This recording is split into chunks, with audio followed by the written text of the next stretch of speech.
Bismillahirrahmanirrahim. Assalamualaikum warahmatullahi wabarakatuh. Tadi maafkan saya sempat putus dulu, namun kita lanjutkan sekarang ya. Oke. Semangat pagi semua. Sampai ketemu kita hari ini di Sabtu Seru, ngobras ngobrol asik tuntas bersama para trans community yang menjadi pakar di bidangnya masing-masing. Saat ini, pembincang kali ini adalah alumni Trans 2011 dan beliau juga seorang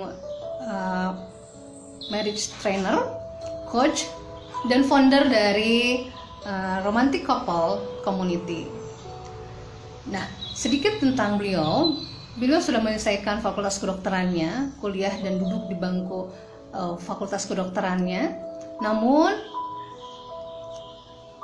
beliau tidak menjadikan klinis sebagai kesehariannya, melainkan beliau concern dalam marriage trainer, marriage consultant, parenting, serta menjadi founder dari beberapa community yang dia dirikan. Kemudian beliau juga adalah penulis buku dari the bestseller Jodoh Dunia Akhirat. Kemudian juga beliau adalah motivator yang luar biasa untuk pernikahan, dan beliau itu adalah seorang yang luar biasa di bidangnya. Ya, kita sambut Ihsanul Kamil Pratama yang sering kita panggil sebagai Kang Canun. Oke. Yuk, kita sudah ada Kang Canunnya.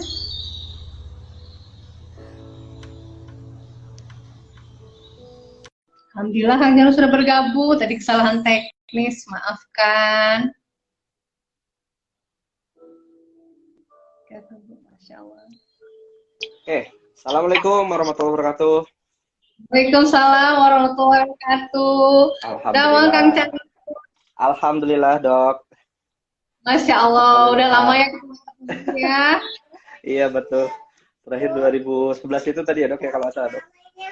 Betul, 2011 kita terakhir ketemu.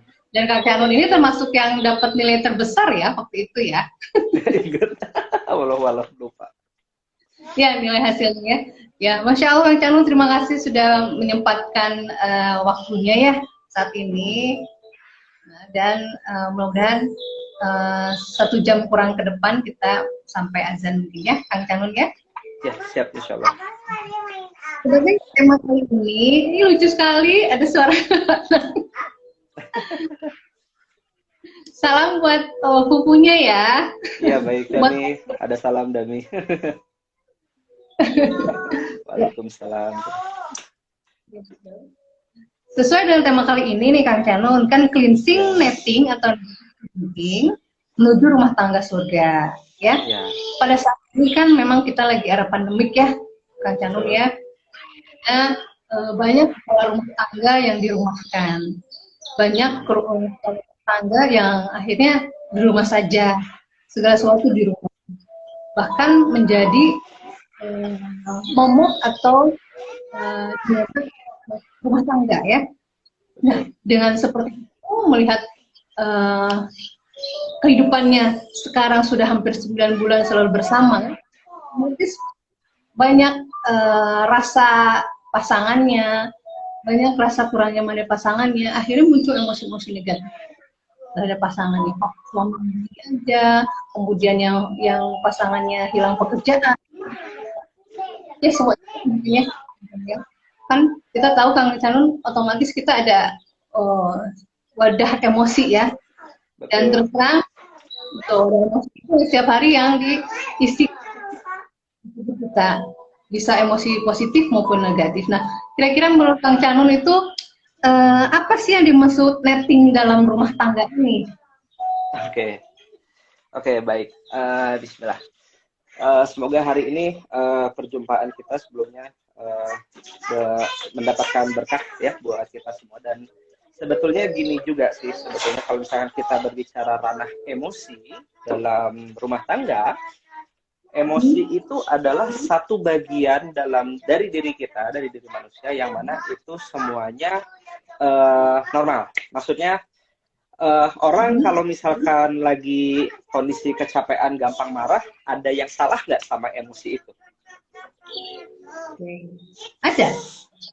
Ada. Kalau lagi gampang capek kemudian kita gampang marah, apakah kita ada kesalahan dengan seperti itu? Atau normal? Ya normal, sebenarnya normal ya. Normal kan? Jadi sebetulnya emosi itu adalah part bagian dari diri kita sebetulnya kan? Ya, jadi kalau misalkan balik lagi tadi, misalkan ibu lagi masak di dapur, terus kemudian anaknya sambil teriak-teriak, dan kemudian kalau waktu lagi kayak gitu lagi capek dan lagi rentan untuk marah-marah,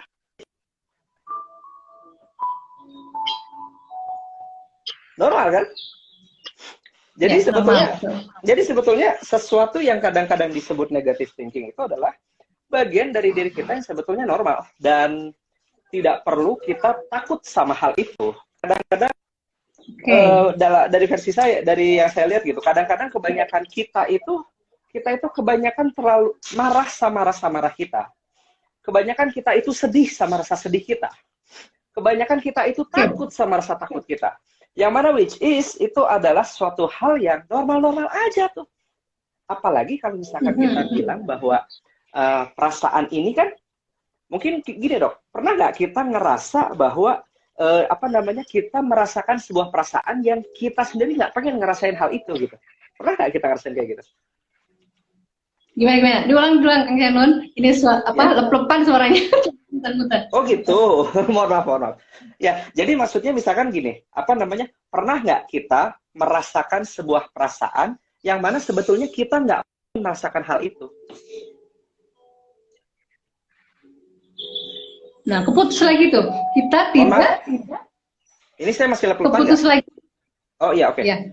Pernah nggak kita merasakan sebuah perasaan yang mana kita sendiri nggak pengen sebetulnya ngerasain perasaan itu? Oke, ya. Clear, sekarang clear. Pernah. Sering mungkin ya? Iya, dan itu ada, dan kita ngerasain hal itu tuh ada satu pertanda sebetulnya. Oke, pertanda ya? Nah, pertanda apa? Pertanda bahwa sebetulnya hati kita, perasaan kita, sesungguhnya bukan milik kita. Sesungguhnya hati kita, perasaan kita bukan milik kita. Oke, betul. Perasaan kita itu adalah sesuatu yang dibolak-balikan sama Allah, yang maha membolak-balikan hati. Nah, maka sekarang kita mulai ke pertanyaan ini dulu nih. Allah itu sesekali ngasih yang terbaik, kadang-kadang ngasih yang terbaik, atau selalu ngasih yang terbaik? Oke. Ya, kira-kira yang mana dok? Sesekali ngasih yang terbaik, kadang-kadang? Ya, tuh. Coba terputus lagi Kang Shannon, coba. Oh iya, oke. Maka berarti kira-kira Allah itu sesekali ngasih yang terbaik, kadang-kadang ngasih yang terbaik, atau selalu ngasih yang terbaik? Kira-kira ya. Selalu ngasih yang terbaik dong, ya? Harusnya. Ya. Harusnya ada kan. Nah, maka sebetulnya berarti setiap rasa yang Allah titip ke dalam hati kita sebetulnya ada pesan cinta di balik itu. Jadi sebetulnya setiap rasa yang Allah titip ke dalam hati kita sebetulnya itu ada sebuah pesan dari Allah. Maka sebetulnya kalau misalkan kita bilang Allah sebaik-baik pembuat skenario dan Allah senantiasa memberikan yang terbaik, maka sebetulnya kalau kita melihat dari hal ini, sebetulnya ada nggak sih yang namanya negative emotion? Oke. Nggak ada. Nggak ada kan? Sebetulnya emosi itu netral semuanya. Kadang-kadang kita aja sendiri yang kita yang melabeli bahwa hal-hal yang menyenangkan ini kita sebut adalah emosi positif, hal-hal yang tidak menyenangkan ini kita sebut sebagai emosi negatif. Sehingga kadang-kadang kita hanya mengejar emosi positif aja dan kita takut banget, khawatir banget sama emosi negatif ini. Yang jadinya justru bisa bikin sebuah kondisi di mana namanya adalah toxic positivity. Ya, betul. Nah, toxic positivity. Nah, maka kalau misalkan kita bicara sebuah, anggaplah tadi negative thinking, negative emotion di dalam rumah tangga, itu kita perlu menerima dulu dengan terbuka, menerima dulu dengan ridho. Sebuah pikiran, sebuah perasaan seperti itu adalah menunjukkan bukti bahwa kita hanyalah.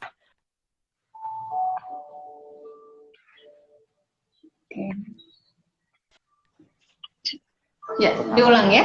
Kita harus menerima, harus ridho, karena kita hanyalah, tadi udah kena skip lagi, hanyalah apa, Kang Canun?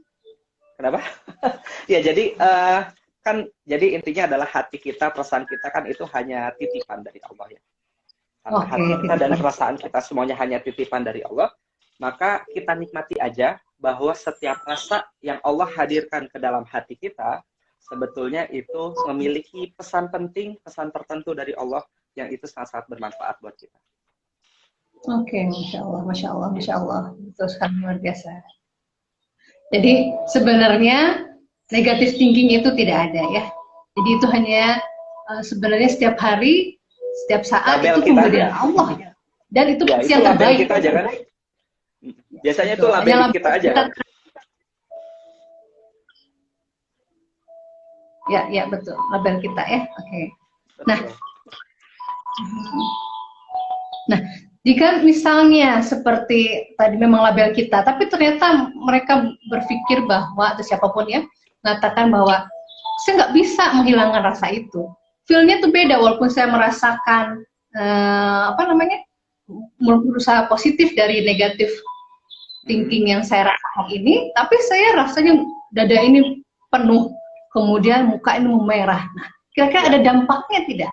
Kita tidak bisa sudut pandang negatif thinking itu adalah yang terbaik dari Allah. Oke.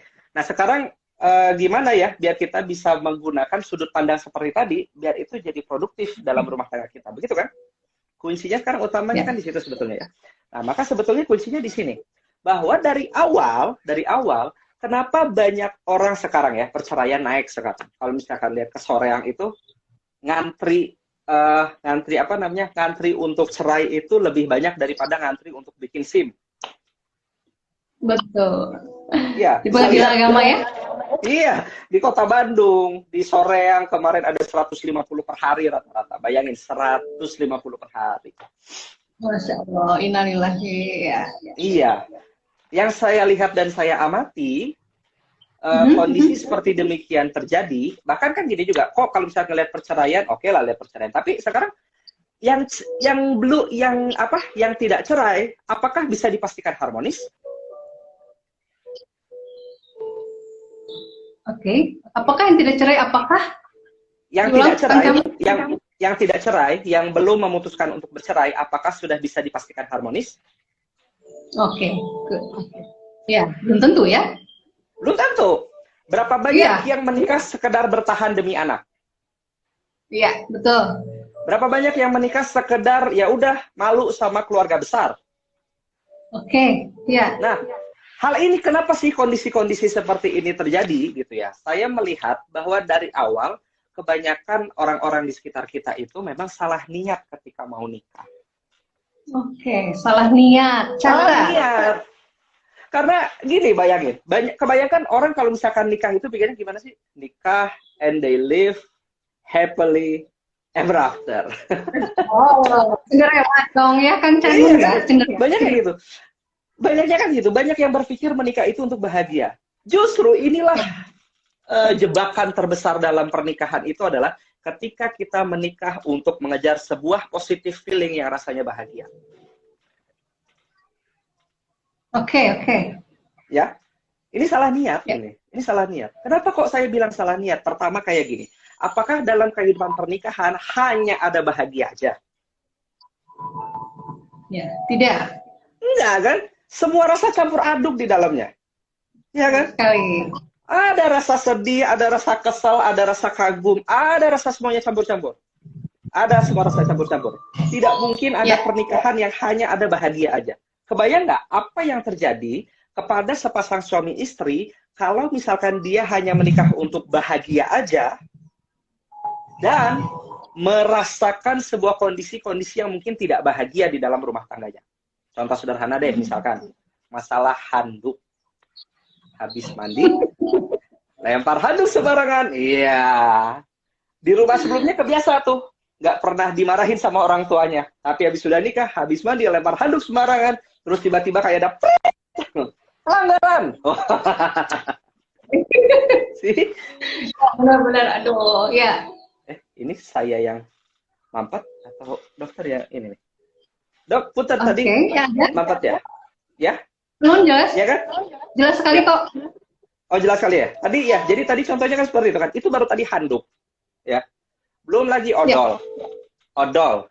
Ada suami atau istri yang mencet odol dari sini, nyet, gitu kan. Ada yang dari ujung digulung-gulung. Hah! Itu potensi konflik. Itu potensi konflik. Ya Allah. Iya kan? Iya kan? Bahkan suami istri beda isi kepala dalam satu peristiwa yang sama aja itu bisa terjadi potensi konflik. Kenapa? Contoh kayak gini. Suatu kali istri saya pernah buka akun hijab, akun Instagram hijab, kemudian nunjukin ke saya. Bi, lihat gitu ya, sambil nunjukin saya. Bi, lihat, ini lucu ya? Iya, lucu. Lucunya istri ke bajunya, lucunya saya ke ke orang. Ini tanda apa? Ini tanda apa? Bahkan bahwa satu peristiwa yang sama, karena isi kepalanya beda, cara nangkapnya beda. Potensi konflik pasti ada. Kebayang nggak apa yang terjadi kalau niat nikah cuma pengen bahagia? Ya. Kebayang pisah kan? Iya. Apalagi ternyata setelah menikah justru bertambah peran kita. Waktu kita nggak nambah. Peran kita nambah sebagai suami, sebagai ayah, anaknya mungkin makin lama makin banyak gitu kan. Waktu nggak nambah, peran nambah, kewajiban nambah. Kebayang nggak kalau niat nikahnya sekedar bahagia, tapi dia tidak menyiapkan mentalitas untuk wadah, untuk menyiapkan responsibility-nya, apa yang akan terjadi dalam kehidupan pernikahannya? Ya, betul. Inilah yang seringkali terjadi. Kenapa niat nikah untuk bahagia terkesan indah, terkesan romantis, tapi sadis. Iya, romantis tapi sadis. Iya, romantis tapi sadis. Karena dia nggak nyiapin mentalitas untuk responsibility di situ. Iya.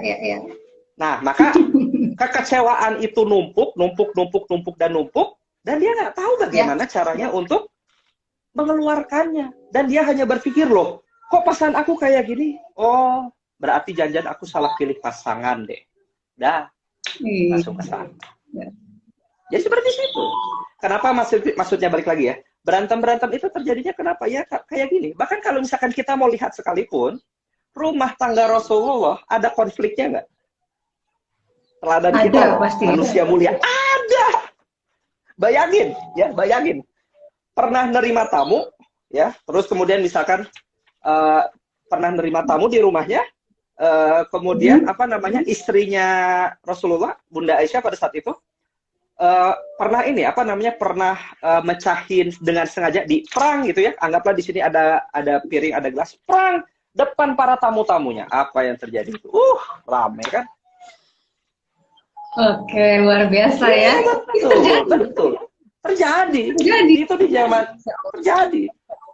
Kita tahu betapa Bunda Aisyah cemburunya luar biasa kan sama istri-istri yang lain.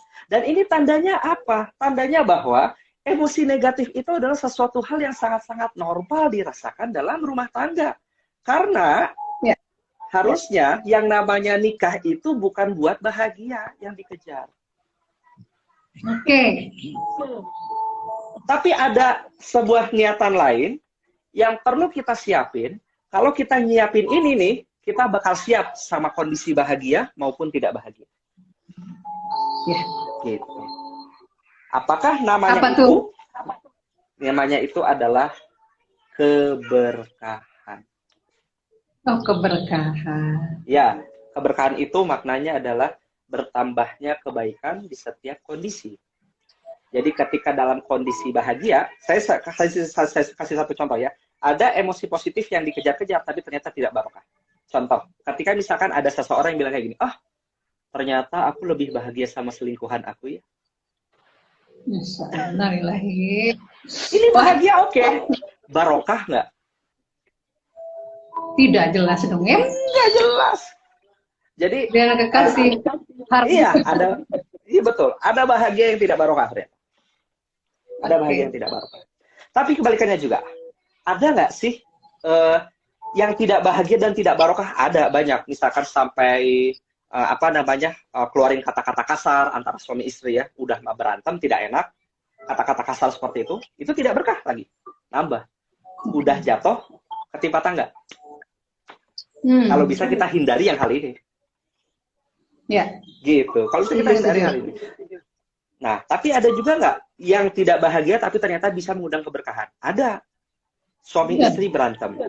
Ternyata ketika suami istri berantem ini membuat kita jadi lebih kenal.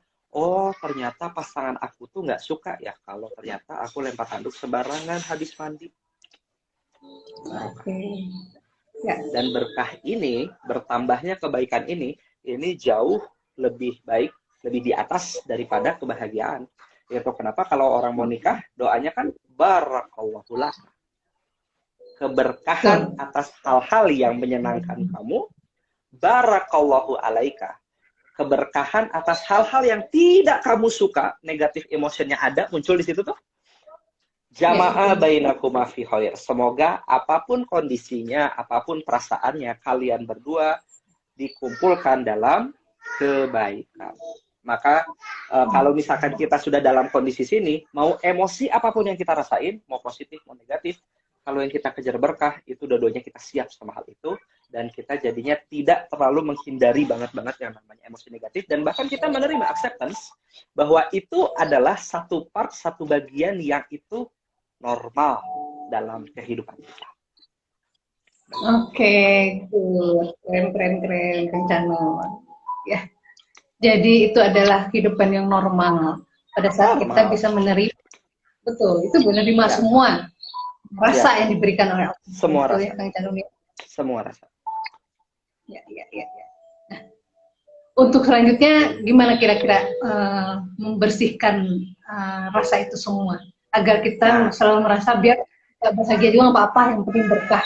Untuk menenangkan jiwa, gimana kira-kira? Maka kalau kita berbicara sekarang, kalau kita berbicara rasa, ada rasa yang lebih indah daripada bahagia. Oke. Apa itu? Dan ini adalah yang paling layak buat kita kejar. Kalau kita bicara rasa ya.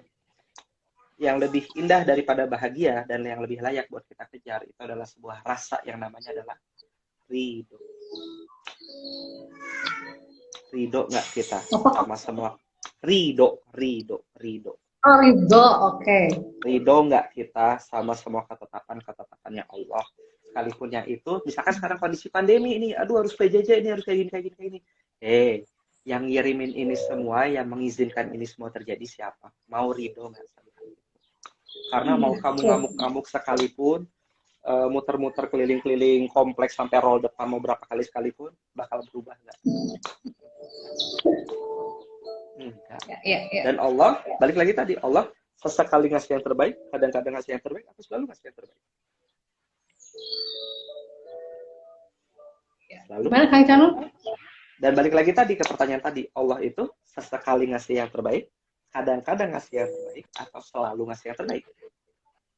Selalu ngasih yang terbaik. Iya, maka kondisi pandemi ini adalah kondisi yang terbaik yang Allah kasih kita. Iya. Nah, jadi dan kemudian gimana cara kita menghidupkan tadi ya nilai-nilai keberkahan tadi dalam rumah tangga kita gitu ya?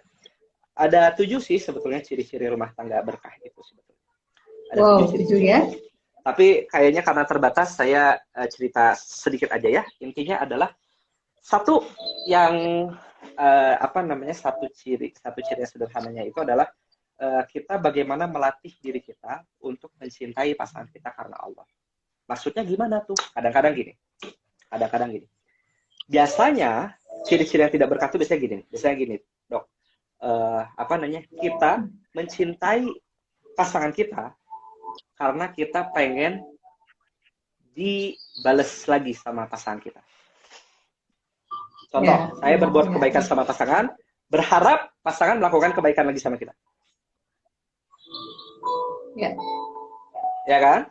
Nah, kondisi kayak iya berharapnya kayak gitu. Padahal di satu sisi gini. Yang ini dibalas kebaikan juga dong. Iya gitu. Nah, itu ya nggak apa-apa, tapi itu belum tentu berkah, bahkan berpotensi bisa jadi banyak berantem. Kenapa? Karena itu bisa bikin kita jadi monster penuntut buat pasangan. Jangan-jangan kita jadinya harusnya kalau pernikahan itu adalah ibadah, kalau yang mau kita kejar adalah keberkahan, harusnya suami istri itu saling fastabiqul khairat, berlomba-lomba melakukan kebaikan. Kalau yang tidak berkah, dia berlomba-lomba menuntut kebaikan dari pasangan. Hei, pasanganku, aku sudah kayak gini, kayak gini, kayak gini. Tolong dong layani aku. Padahal, kita bisa nggak ngontrol isi pikiran pasangan kita? Nggak bisa. Ngontrol perasaannya bisa nggak? Nggak bisa juga. Nggak bisa juga. Ngontrol tindakannya bisa nggak? Nggak bisa juga. Nggak bisa juga. Jadi, kita nggak bisa ngontrol pikiran, perasaan, dan tindakan pasangan seperti halnya mana matahari terbit. Ya kan? Ya. Jadi kita nggak bisa ngontrol pikiran, perasaan, dan tindakan pasangan sebagaimana halnya kita nggak bisa ngontrol matahari terbit. Kita nggak bisa ngontrol siang dan malam, betul? Yang paling penting, yang paling banter bisa kita lakukan hanyalah mempengaruhi aja kan? Mempengaruhi aja yang paling banter yang bisa kita lakukan. Nah, kadar pengaruh kita ke pasangan itu beda-beda loh. Ya, tapi di sisi lain adalah, iya kan, beda-beda kan? Kalau misal tergantung track record kita. Misalkan, kalau track record kita di rumah di pandangannya adalah misalkan sering marah-marah, ngamuk-ngamuk terus, misalkan kayak gitu kan. Track recordnya seperti itu misalkan. Jadi kalau misalkan ada panggilan lagi, misalkan sayang, kira-kira dalam hatinya udah mulai otomatis ya? Iya naon deui sih. Aduh, ya kan? Gimana benernya? Iya, jadi kan itu tergantung dari track record kita. Kita tuh menjadi pribadi yang seperti apa di dalam rumah. Karena balik lagi, itu kita nggak bisa ngontrol pikiran, perasaan, dan tindakan pasangan kita. Dan yang namanya trust, bisa nggak kita minta trust? Sayangku, aku minta trust padamu. Bisa? Nggak bisa. Nggak bisa. Trust itu tidak bisa diminta. Trust itu given.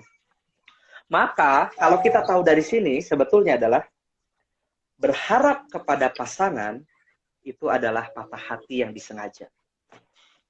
Oke, catat. Sedih banget. Nah, iya. Berharap kepada pasangan adalah hati yang disengaja ya, Kang Canul ya? Iya. Kita berharap kepada sosok yang sama sekali nggak bisa kita kontrol. Kita nuntut-nuntut kebaikan. Hei, pasanganku, lakukan kebaikan padaku. Lakukan kebaikan padaku. Kita nuntut terus kayak gitu. Stres sendiri kita. Iya, betul-betul. Yang bisa kita kontrol penuh. Ibaratnya apa, Dok? Ya, akibatnya itu tadi. Perceraian menjadi meningkat, kan? Betul. Jangankan perceraian. Mungkin yang diem-diem aja, tadi kan dalam rumah hanya sekedar bertahan, ya mungkin terjadi-jadi aja kayak gitu juga. Iya. Tentu harmonis itu ya, tadi ya. Iya, betul. Betul di situ, Dok. Jadi, makanya sebetulnya, balik lagi tadi, kalau berharap kepada, kita tuh sebetulnya, jangan, makanya saya suka bilang, kalau mau pernikahan kita berkah, jangan andalkan pasangan Anda. Oke. Tapi andalkanlah diri kita sendiri, karena kita bisa diberikan sama Allah untuk kita bisa mengendalikan pikiran kita, perasaan kita, dan tindakan kita. Kita bisa menggerakkan diri kita untuk melakukan kebaikan duluan daripada alih-alih nuntut pasangan melakukan kebaikan. Nah, ini tuh jadi ciri-ciri pernikahan berkah tuh yang kayak gini, Dok, gitu. Kalau misalkan semuanya tuh nggak fokusnya bukan sama pasangan, apalagi kalau misalnya kita mau lihat hari akhir, Dok. Pasangan kita itu kan balik lagi tadi ya. Pasangan kita itu kan adalah titipan dari Allah ya. Tamu istimewa yang dulu waktu single-single, waktu dulu mungkin kita masih single, mungkin kita banyak berdoa gitu. Ya Allah, iya teh gimana ya Allah, teman-teman yang lain teh udah pada nikah-nikah semua ini, kok saya masih kayak gini sendirian, misalnya kayak gitu kan. Kita berharap banget kedatangan tamu itu. Dan ketika tamu itu sudah di ACC untuk hadir sama Allah, yuk kita maintain. Karena pasangan kita itu adalah tamu, tamu dari Allah. Kenapa saya bilang tamu? Karena pasti bakal ada perpisahan. Kalau tadi kita cerita bahwa ternyata ada perceraian yang meningkat akhir-akhir ini, justru saya mau bilang bahwa 100% pernikahan itu pasti bercerai. Ya, baik di dunia ataupun di akhirat. Ya, bisa lewat maut, bisa lewat mulut. Kan pilihannya di situ. Cerainya bisa lewat maut, bisa lewat mulut.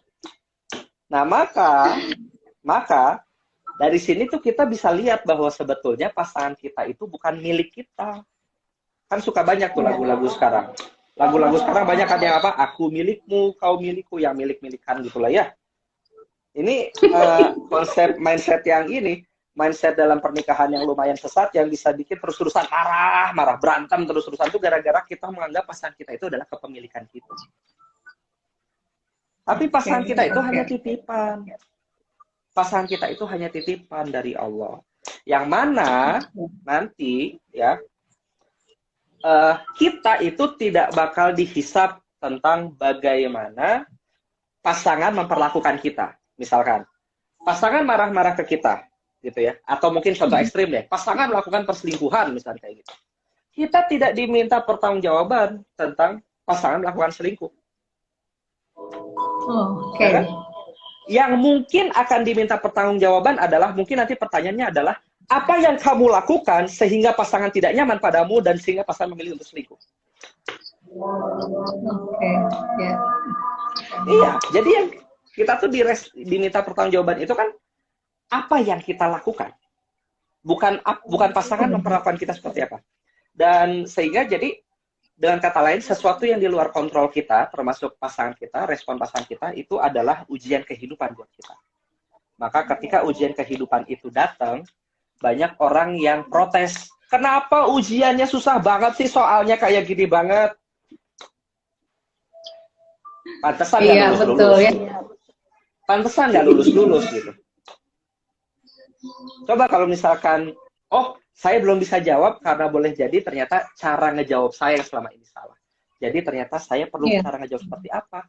Karena cara ngejawab saya yang seperti inilah yang ini nanti bakal diminta pertanggungjawabannya sama Allah. Semoga Allah memandang saya lulus, memandang kami lulus, dan kemudian kami nanti bisa berkumpul di jannah. Begitu kira-kira, Dok. Keren, Masya Allah. Kang Canun.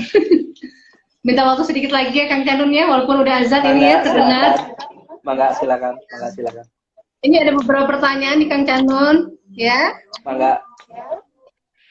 Yang pertama dari Redia bertanya bagaimana mengatasi pasangan saat buru-buru menjudgment tanpa melihat alasannya.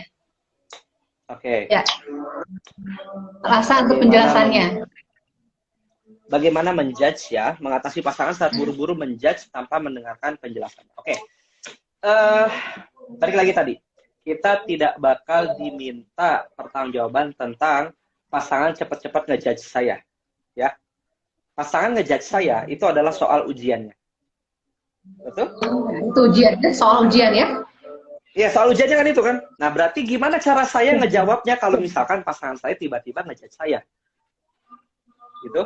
Nah, kalau kita mau ngejawab soal ujian, yang paling penting buat kita perlu punya adalah kita perlu tetap bisa berkepala dingin. Kenapa kita tetap perlu bisa kepala dingin? Ya gimana cara kita menjawab? Ini nge-lag atau apa? Mohon maaf. Gimana Kang Chan? Dok, masih di sini dok? Ya, masih ada. Oke. Dilanjut Kang Chan. Masih di sini dok? Oh, oke. Ya, siap. Jadi tadi apa namanya? Ini kan berarti gimana dok? Ya, di sini jelas Kang Canon. Oh ya, soalnya di saya tadi muter-muter, mohon maaf. Nah, jadi tadi balik lagi tadi apa namanya? Soal ujiannya adalah pasangan ngejudge saya. Gitu ya. Bagaimana sekarang cara saya menjawabnya? Yang pasti, pre-requirement untuk kita bisa menjawab soal ujian ini, kita perlu ngejawab soal ujian ini pertama perlu hati kita tenang dulu. Soalnya gimana cara kita gimana kalau hati kita riweuh gitu?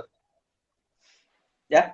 Gimana kalau hati kita riuh gitu kan, kita bakal susah buat ngejawabnya kan. Boleh jadi kita bakal termakan provokasi buat jadi berantem sama pasangan kita gitu.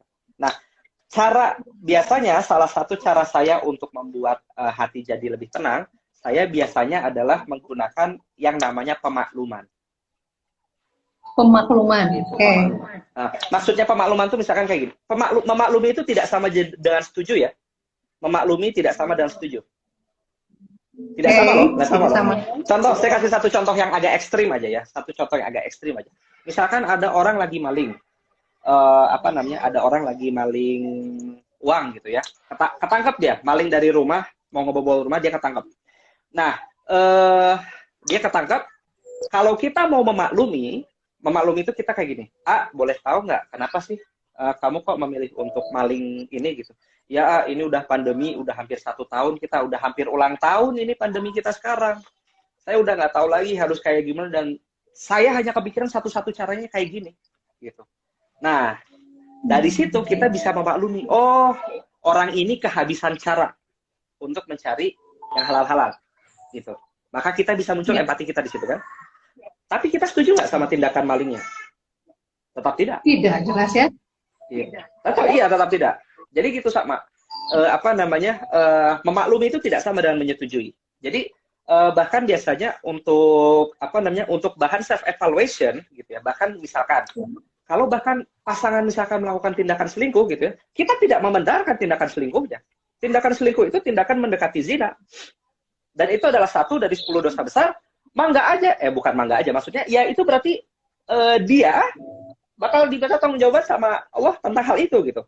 Tapi kalau kita mau self evaluation untuk memaklumi, kenapa dia memilih untuk selingkuh ya? Apa salahku? Dia nggak nyaman apa di aku sehingga dia terpaksa harus mencari kenyamanan itu di luar sana. Iya.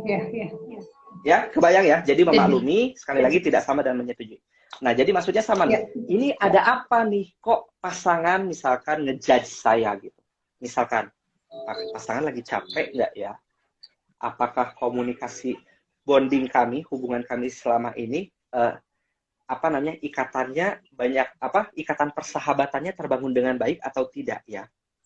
Gitu. Apakah misalkan, kapan terakhir kali kami ngobrol bareng gitu? Jadinya kita bisa mengikuti pasangan bisa mengikuti perasaan saya dan saya bisa mengikuti perasaan pasangan.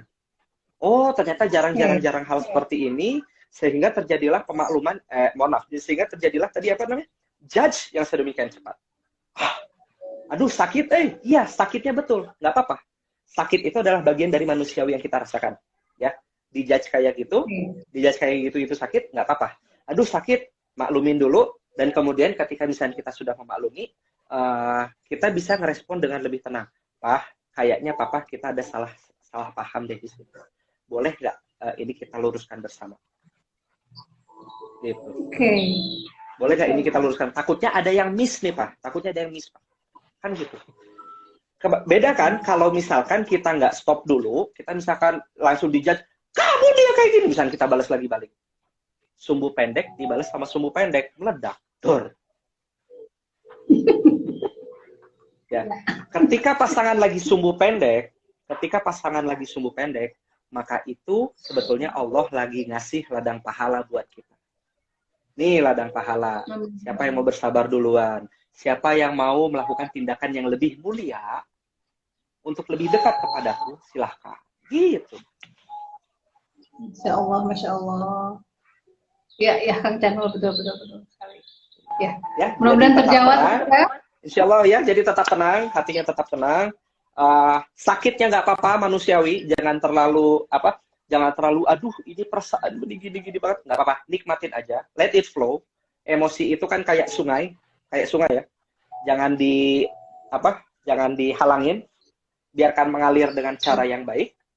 Cari kenapa Allah mengizinkan perasaan ini hadir di dalam hati saya, dan kemudian berikan respon terbaik yang kira-kira bisa membawa kebaikan dan keberkahan dalam rumah tangga. Amin.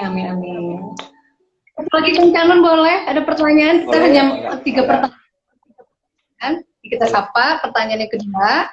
Iya. Ya. Tipsnya apa saja nih untuk menjaga romantisme dengan pasangan dalam kondisi sesulit apapun? Boleh dijawab, Kang Oke, Canun? baik. Terbaca? Siap. Siap terbaca. Menjaga romantisme. Oke ya. Saya suka bilang, nah ini nih, diskusi menarik antara saya sama istri akhir-akhir ini. Kalau ini sekarang mau saya tanya juga sama Dokter Yana. Dokter Yana ini tim yang mana nih, Dok? Tim yang mana? Tim yang menikahi yang dicintai atau tim yang mencintai orang yang dinikahi?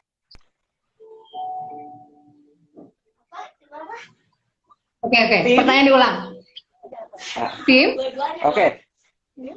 Kalau Dokter Yana lebih milih tim yang mana? Tim yang mencintai orang yang dinikahi atau tim yang menikahi orang?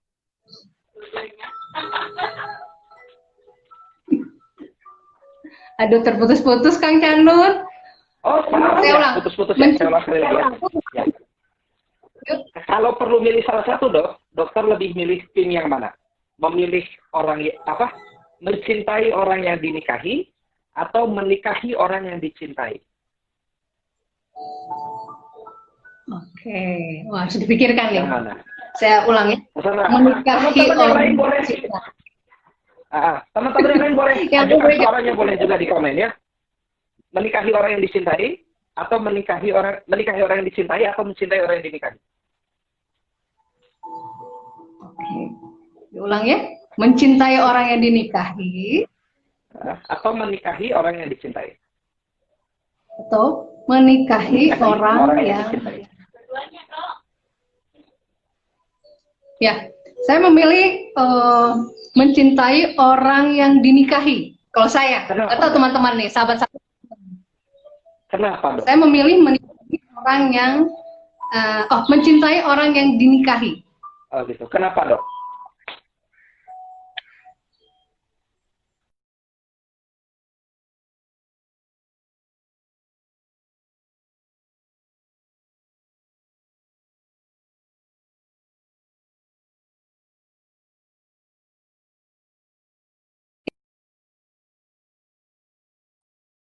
Nikahi.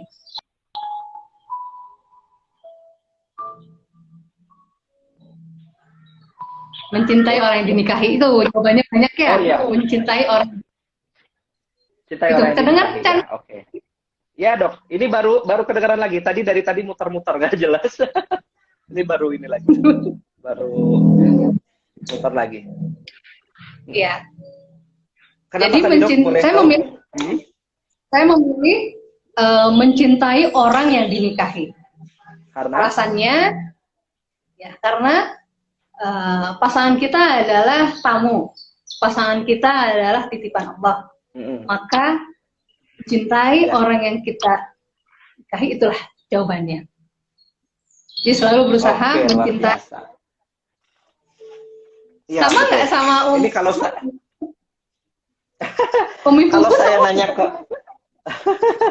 kalau saya nanya ke orang-orang yang belum nikah, kebanyakan jawabannya adalah menikahi orang yang dicintai.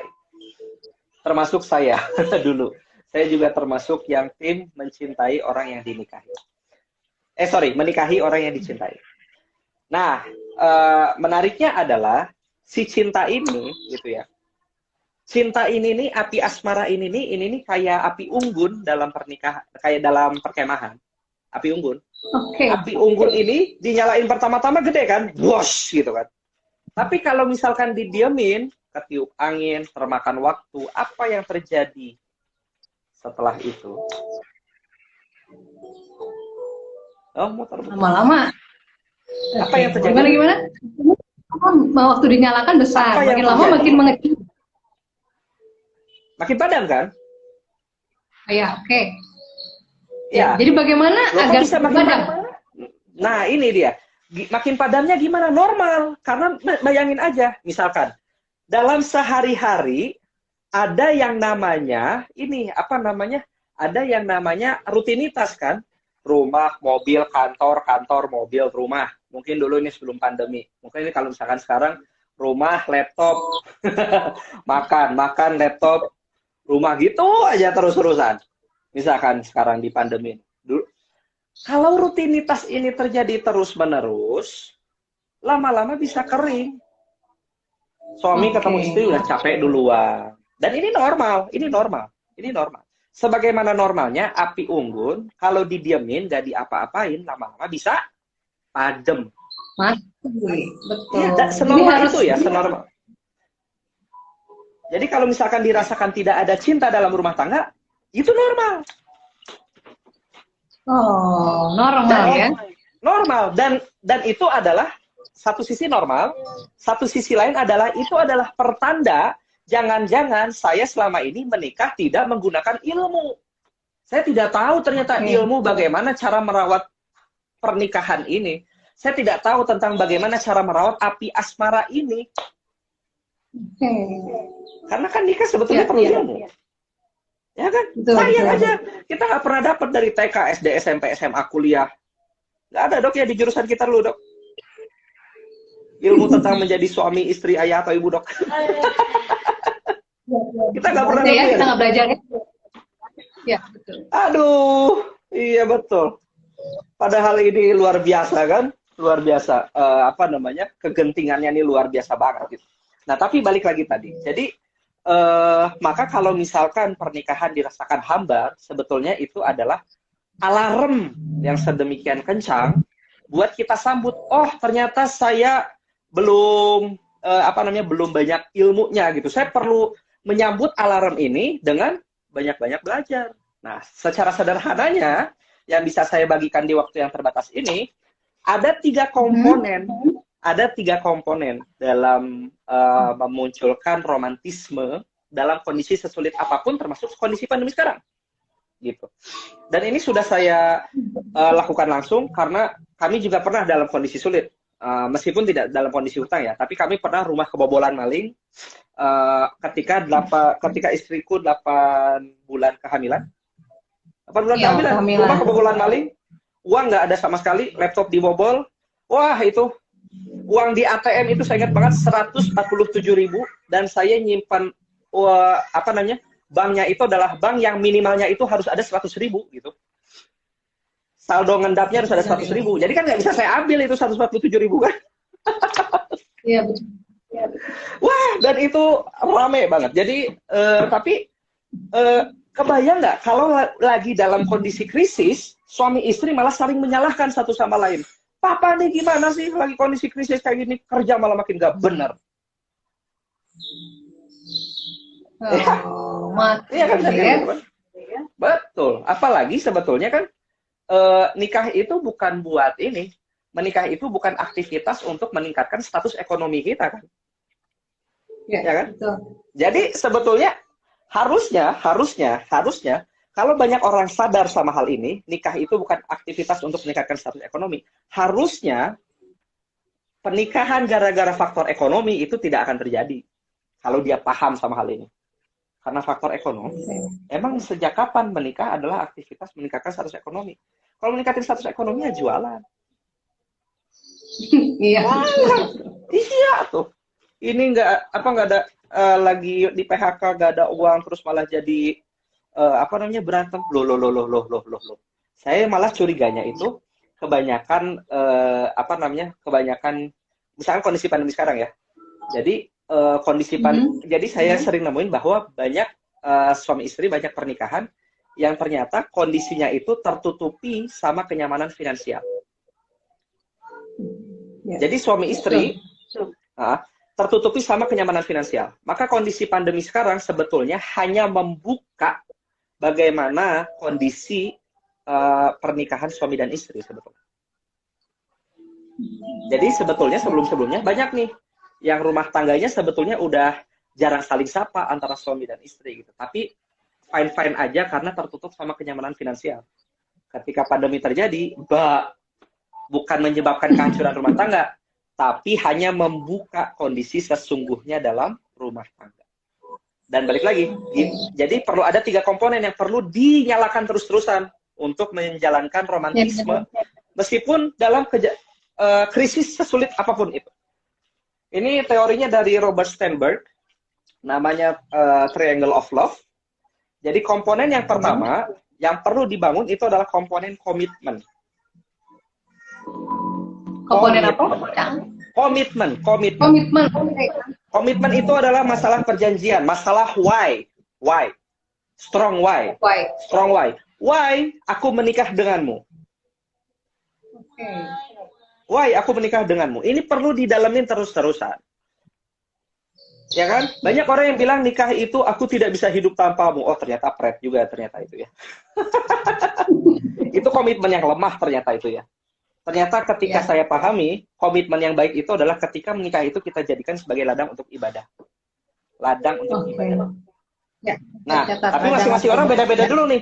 Kadang-kadang orang-orang kan hanya ibadah itu hanya terucap di mulut, tapi tidak terlalu paham maksud menikah untuk ibadah itu seperti apa kan. Nah, kalau bagi yang belum paham, maka inilah PR-nya untuk mendalami sebetulnya kenapa pernikahan itu menjadi sebuah ladang ibadah. Ya, kenapa pernikahan bisa dibilang sebagai separuh agama, penyempurna separuh agama? Ini yang perlu didalamin betul-betul sama pasangan. Intinya adalah komitmen ini adalah tataran why, strong why. Kenapa sih kita membangun keluarga?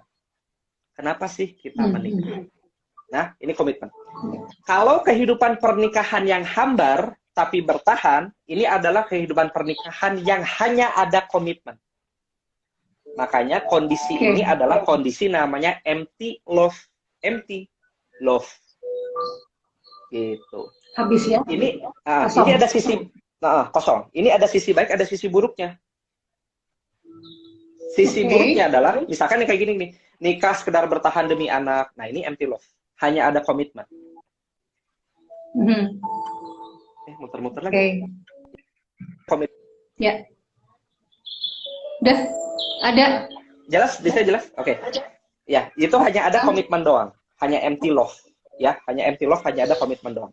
Nah, pertanyaannya misalnya tadi, menikah sekedar bertahan demi anak. Apakah anak suka sama kondisi seperti itu? Jelas tidak. Jelas tidak. Apakah itu baik untuk anak? Lingkungan yang seperti itu? Tidak. Ya. Empty love itu bukan kondisi yang baik untuk anak-anak kita bertumbuh di dalamnya. Kalau kita mau betul-betul memperjuangkan demi anak, maka perjuangkanlah keharmonisan pernikahan Anda dan pasangan Anda. Ya. Karena anak pasti senang ngelihat orang tuanya akur. Ya. Nah itu dan sisi baiknya apa? Sisi baiknya empty love ini, sisi baiknya adalah nih lihat, udah kondisi tanda kutip seberantakan ini, tapi kamu memilih untuk bertahan. Jadi daya tahannya udah bagus. Kalau daya tahannya udah bagus, sisi positifnya adalah dua komponen yang belum saya sebutin ini bisa ditumbuhin, gitu. Oke, apa itu? Komponen yang kedua, ada intimacy alias persahabatan. Kapan kita ketawa bareng sama pasangan terakhir kali? Nah, kapan kita ketawa bareng sama pasangan terakhir kali? Iya. Nah, itu. Perlu ketawa bareng sama pasangan, perlu ngomongin hal-hal yang nggak penting sama pasangan. Contoh, istri saya senangnya adalah sahruhkan. Saya dari dulu paling jijai sama yang namanya Bollywood. Sama yang namanya India itu saya paling jijai. Kenapa paling jijai? Saya nggak ngerti di kepala saya kenapa dikit-dikit film India ini dikit-dikit harus joget gitu. Tuh, buat istri bilang seru tuh tadi itu. Seru romantis di mananya joget-joget kayak gitu, Bi? Tuh, ini aja kita berantem. Kita beda selera ya. Ya, tapi gitu ya. Intimasi ini tuh ngomongin yang nggak penting kayak gitu, misalkan ya. Sesekali aja, memang meskipun saya nggak suka sama Bollywood gitu, tapi sesekali nanya, nih itu Shahrukan ada film yang baru tuh dulu di bioskop tuh, mau nggak nonton? Yuk, aku temenin nonton bareng. Masya Allah. Kita beli tiket bareng dan alhamdulillah kita nonton bersama meskipun saya tertidur di dalam. Ya, tapi menemani ya, Masya Allah. Tapi kan itu adalah ini. Jadi intimasi ini intinya adalah banyakin ngomongin hal-hal yang nggak penting. Oke. Karena ngomongin hal-hal yang nggak penting itu penting. Ngomongin yang nggak penting itu penting buat pasangan kita. Penting. Coba sekarang bayangin, Dok. Misalkan ada suami istri, ya. Si istri cuma ngomong kayak gini doang dalam pernikahannya. Misalkan cuma ngomong kayak gini doang. Ah, gas habis. Pak, itu sekolah anak belum dibayar. Pak, itu bocor. Cuman ngomongin yang penting-penting doang. Asik gak sih? Hambar gak sih? Hambar itu. Itu rasanya mirip seperti kalau seorang istri dipanggil sama suaminya, "Mah, mau dong minta jatah." Nah, ini muter-muter lagi. Ya, di situ muter, di sini muter. Oke, tapi suaranya jelas Kang Canun. Tapi suaranya jelas. Ya, Dok. Lancar gak, Dok? Ya, tapi Ini suaranya saya muter-muter Kang lagi, Canun. Dok. Ya, betul, sini juga muter-muter, tapi suaranya jelas. Halo? Suaranya tetap masuk, apa? Suara saya kedengaran? Ya. Iya, suaranya tetap jelas di sini, Kang Canun. Dok, halo? Halo? Ya, halo. Ya,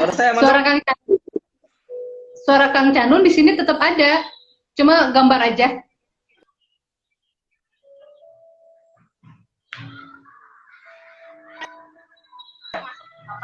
Ya, berarti balik lagi tadi, apa namanya?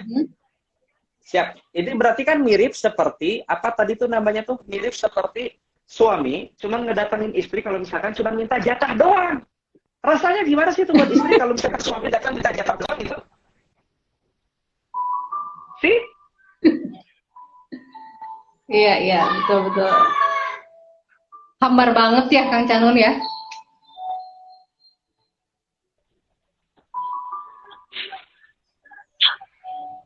Nah, maka inilah kenapa maksud saya adalah apa namanya, ngomongin hal-hal yang nggak penting sama pasangan itu penting. Oke, ya. Biar kita ngomongnya tuh nggak yang penting-penting doang. Biar kita ngomongin yang penting tuh lebih gampang, lebih enak. Karena ngomongin yang nggak penting tuh bikin bonding. Iya, bikin boring, bikin hambar ya. Iya, betul. Bikin persahabatan, gitu kan? Kayak ini nih, terakhir kemarin saya sempat belanja bareng Senin, hari Senin sama istri saya. Waktu di lapangan parkir itu hujan, ya udah, saya memuaskan istri saya. Demi hujan, tumpah saya, kita joget-joget langsung gitu kayak India, nah kan langsung kayak gitu, jadi Sanun Khan gitu. Oh, Masya Allah. Gak ada masalah. Wah, seneng banget dong. Iya, ketawa bareng aja gitu. Ketawa bareng, banyak ngomongin hal-hal yang gak penting sama pasangan. Ya, itu yang kedua, komponen yang kedua. Komponen yang kedua adalah yang persahabatan. Perlu dibangun, wajib dibangun. Banyak suami istri yang lupa membangun hal ini. Jadi jangan lupa ini. Lalu kemudian komponen yang ketiga, yang namanya passion. Passion, oke. Yang ketiga itu ada yang namanya passion. Passion itu alias hasrat. Hasrat untuk senantiasa ingin berdua. Hubungannya biasanya ini sama ini apa namanya? Pengennya deketan terus gitu. Jadi ini saya kedengeran nggak di sekarang? Dengeran. Suara jelas, Kang Canun. Iya, yang ketiga passion, hasrat atau gairah ya, Kang Canun ya? Passion ya. Ya gairah ya. Jadi maksudnya gairah ini kayak gimana? Maksudnya gairah ini kayak gini nih. Kebayang nggak kalau misalkan suami yang lagi kerja, rekan kerjanya tuh pakai rok mini, ya pakai rok mini yang gitu yang menggaya, yang menarik. Tapi ketika nyampe ke rumah, istri pakai baju kebangsaan. Ya, nah misalkan kayak gitu. Kebayang nggak misalkan mau gimana caranya passion bisa ketarik muncul? Misalkan suami baru pulang kerja, tapi bau keringat di mana-mana. Istri mau ngedekat gimana? Iya, betul. Iya, jadi ini adalah tataran yang kalau modan dan cantik-cantik bahkan menggairahkan itu lakukanlah depan pasangan. Lakukan depan pasangan. Iya, Jadi pastikan juga kalau bisa punya alat-alat pertempuran, punya baju dinas. Misalkan istri punya baju dinas, coba ya. Wah. Istri baju dinas. Bayangin punya baju dinas. Suami juga pastikan ada baju dinas ya. Saya kemarin sempat ngelihat apa namanya? Itulah baju dinas di apa? Waktu saya kemarin jalan-jalan itu ada ya di mall-mall itu ternyata cukup banyak ada baju dinas yang itu bisa dipakai untuk meningkatkan fashion. Misalkan beli parfum, ya. Beli parfum, coba beli parfum berdua. Tanya, "Mi, kayak gini kamu suka nggak?" Lihat reaksinya seperti apa. Kalau reaksinya kira-kira itu suka, nah oke. Ini masuk ke peralatan tempur. Peralatan tempur. Gitu. Oke. Ya? Iya, betul. Atau misalkan yang, kalau misalkan bicara nggak sejauh itu juga, misalkan kayak sesederhana, kayak bagaimana caranya kita memberikan apa namanya ekspresi cinta yang sesuai untuk pasangan kita. Misalkan sesekali misalkan dengan menggunakan kata-kata yang seperti apa gitu kan, atau misalkan dengan menggunakan apa namanya perlakuannya seperti apa, servisnya seperti apa. Sesekali loh. Memang ada yang bilang bahwa jadi orang tua itu tidak ada cutinya gitu ya, pekerjaan yang tidak ada cutinya gitu kan. Tapi coba deh sesekali, minimal kalau anak udah di atas 2 tahun, sesekali aja, nggak usah sering-sering, ambil deh cuti sebagai orang tua, 2 hari, 3 hari misalkan. Just between you and me, misalnya kayak gitu, berduaan, misalnya gitu, kemana. Ya, kayak berapa bulan lalu kita ke Garut kan gitu, ke Garut cuma berdua. Masya Allah, Masya Allah. Iya, titip aja dulu, cuti dulu bentar, sebagai orang tua nggak apa-apa. Titipin ke yang mau nitip, ini nanti di briefing dulu kayak gini ya. 2 hari, 3 hari cuti dulu bentar dah. Ngomong heart by heart. Biasa lakukan pillow talk, kayak gitu kan. Pillow talk itu adalah berarti pillow talk, pillow bantal talk, jadi ngomong sama bantal. Ya. Ya, jadi kurang lebih begitu. Komitmen, intimacy, passion. 3 hal ini yang bisa kita tingkatkan terus-terusan, kita lakukan terus-terusan setiap harinya, sehingga kita bisa tetap senantiasa romantis, bahkan dalam keadaan krisis. Masya Allah. Tetap romantis dalam keadaan krisis. Mudah-mudahan terjawab oleh Crafty Rini Putri ya. Oke, Masya Allah, tidak terasa waktunya ya, Kang Canun ya. Masya Allah. Siap. Dan saya akhir penutup kata mungkin, pada saat 2015 kalau nggak salah ya, saya mendapat ujian juga nih Kang Canun ya. Dan saya dikirimkan oleh Kang Canun buku ini ya, Masya Allah, Rumah Tangga Surga. Dikirimkan oleh Kang Canun. Kemudian ada tulisannya juga di sini dari Kang Canun. Ya Allah, karuniakanlah surga dalam rumah tangga Dr. Yana dan suami. Ini ada tangan Kang Canun sama Umi Pupu. Oh, iya. Baca ini saya merasa ujian dari Allah itu lebih ringan, lebih mudah, dan sampai hari ini, alhamdulillah. Dan sangat bermakna sekali. Baik, terima kasih. Tadinya saya nggak percaya loh, Kang Canul, kok bisa ya Kang Canul kemarin sudah jago begini buat seperti ini, tapi Masya Allah, tapi sudah terbukti oleh saya sendiri. Alhamdulillah. Ya. Itu mungkin Kang Canul, terima kasih. Iya, sama-sama. Iya. Untuk Umi Pupu dan anak-anak semua 3 gabungannya luar biasa. Semoga hari ini menjadi Sabtu seru yang penuh berkah, penuh manfaat, dan kebaikan dan jariah untuk kita semua. Insya Allah. Ya, jazakallah khairan katsiran, Kang Canun. Terima kasih sudah meluangkan waktu. Assalamualaikum Kang Canun. Waalaikumsalam. Waalaikumsalam warahmatullahi wabarakatuh.